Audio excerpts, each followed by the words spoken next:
Taking the car to get the exhaust welded up and get a muffler put on the rear just to quiet it down some. I think it's pretty loud.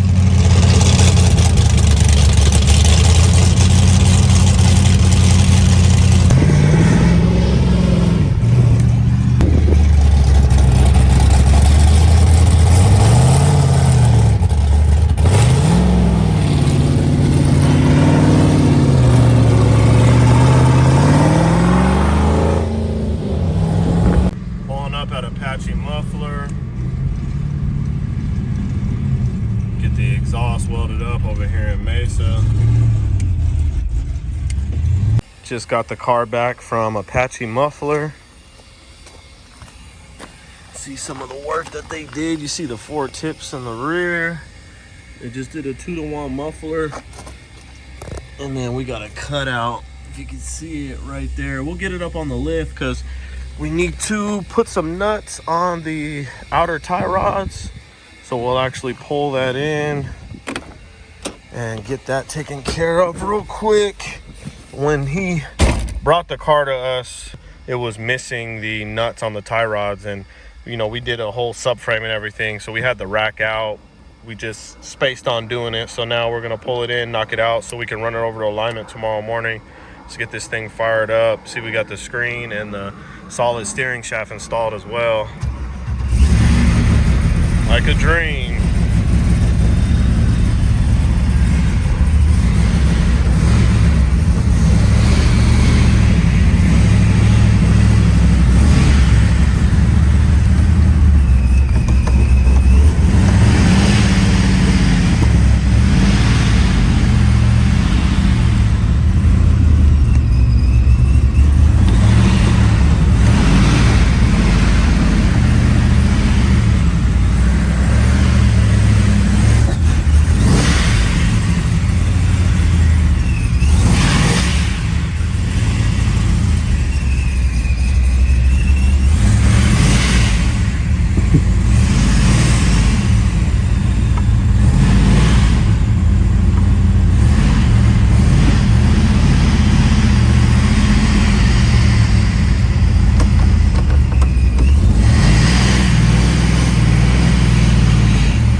All right, we got the car up in the bay. Let's go ahead and throw it back up on the lift real quick and get these tie rod ends installed. Got the cutout installed.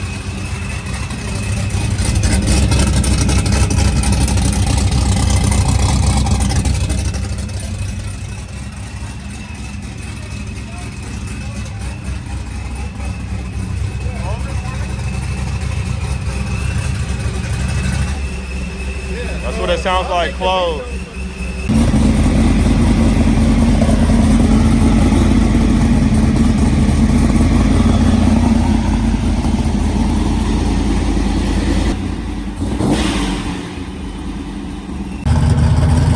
Getting the Trans Am taken over to the alignment shop. One step closer to getting it back to the truck. Listen to that thing.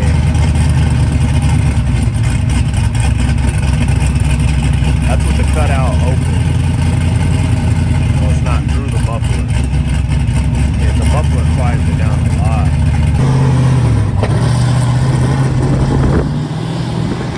Got the car all aligned over here at Network Alignment in Mesa.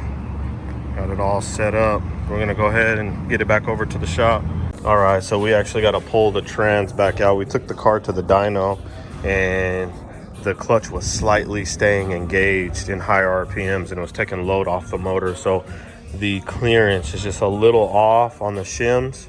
So we're gonna go ahead, pull the tranny back out real quick and take another measurement and see where we went wrong. And we'll throw the correct amount of shims back in there and get this thing back over to the dyno. We had a few different shim options. These two are the same. You can see it's a little thick. This one's real thin. One we actually had to go with, we had the silver one on there, and the silver one was behind here.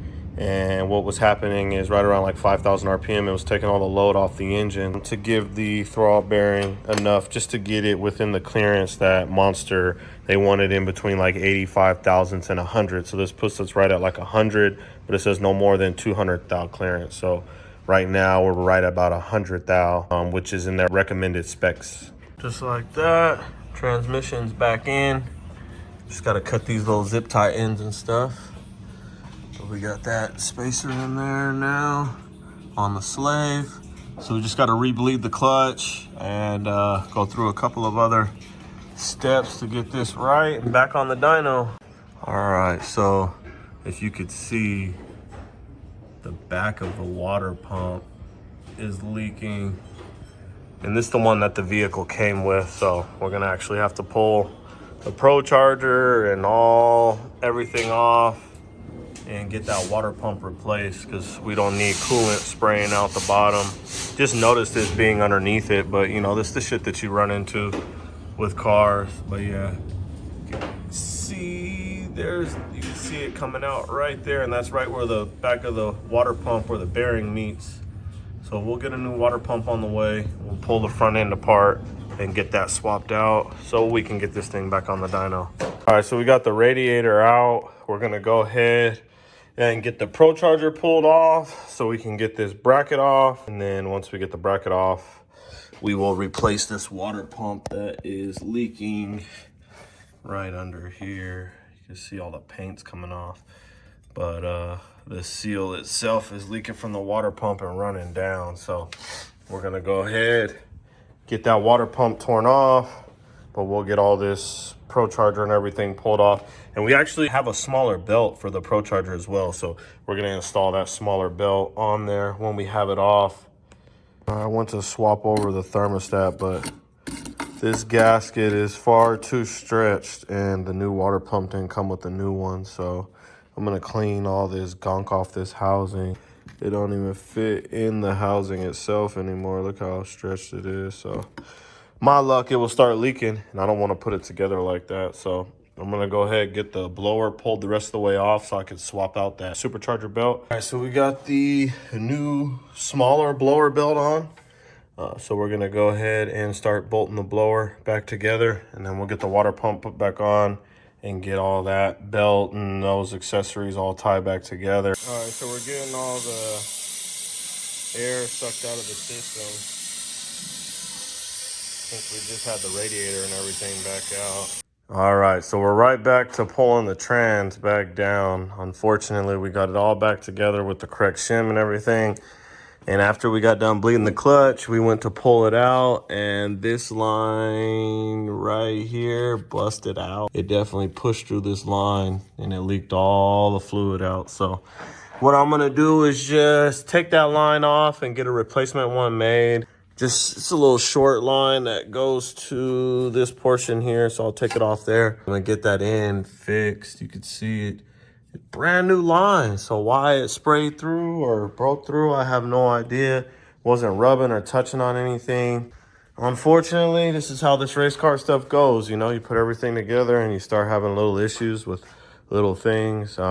We did get the front end apart and get a new water pump on it, and I got a smaller belt put on the blower. So yeah, we just got to clean up the other stuff under here, but I had to pull the transmission back down. We were actually getting ready to pull it out to take it to the dyno. We got it all cleaned up. Actually going to the dyno in the morning with this thing. It's a little dirty, but detailers didn't have time to get this one. But they got the Trans Am, so this thing will be on the dyno. So you guys see some footage on the dyno, and then we'll mess around and do some street polls with this thing afterwards. But man, that thing is looking clean. Look at the motherfucking wheels. Gotta load it in this big motherfucker right here. Time to load them up. Comes the task of loading these two cars in the trailer and strapping them down. That 2-car enclosed trailer life. Versus the 442.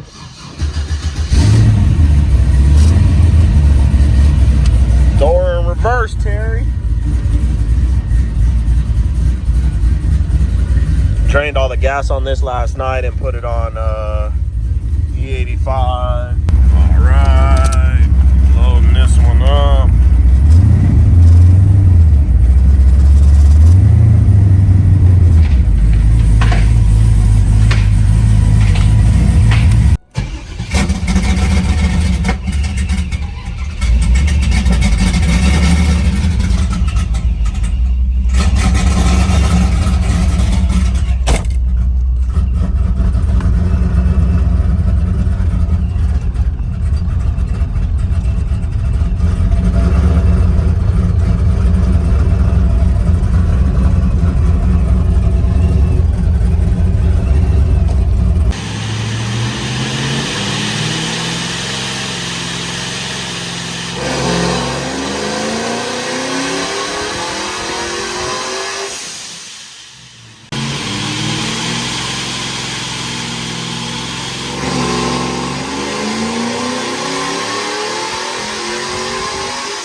Got the Lawrence seat bracket in there. Just got to throw the rear interior in. Lock a couple of things down. Fixing the tail light bulbs. Getting it all ready for streetcar takeover. You see the car is together. AC's charged. Seen the videos of it on the dyno. I would call that a finished project.